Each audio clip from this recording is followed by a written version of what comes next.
Hi കൂട്ടുകാരെ, നമുക്കൊരു ഓലൻ ഉണ്ടാക്കിയാലോ? അതിനായിട്ട് എന്തൊക്കെയാണ് വേണ്ടതെന്ന് നോക്കാം.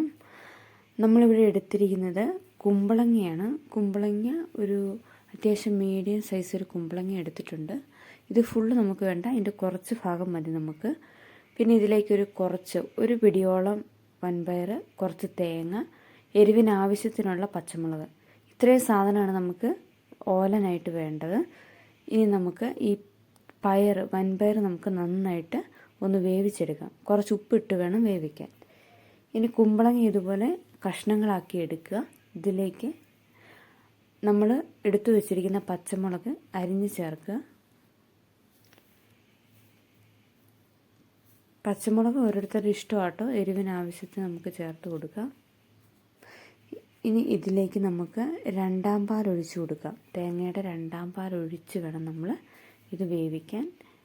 ഇതിനി നമുക്കൊന്ന് അടുപ്പിൽ വെച്ച് നന്നായിട്ട് വേവിച്ചെടുക്കാം. ആ സമയം കൊണ്ട് നമുക്ക് വൻപയറും വേവിച്ചെടുക്കണം. ഉപ്പിട്ട് വൻപയർ വേവിക്കാനായിട്ട് വെക്കണം. ഇനി ഇതൊന്ന് തിളച്ച് ഒന്ന് വെന്ത് വരണം രണ്ടാം പാലിൽ കിടന്ന്. ഇപ്പോൾ നമുക്ക് ഇതിനകത്തേക്ക് നമ്മൾ വേവിച്ച് വെച്ചിരിക്കുന്ന വൻപയർ ചേർത്ത് കൊടുക്കാം. വൻപയർ ചേർത്തിട്ട് ഇനി നമുക്ക് ഇതിലേക്ക് കുറച്ച് കറിവേപ്പിലയും കൂടെ ചേർത്ത് കൊടുക്കാം.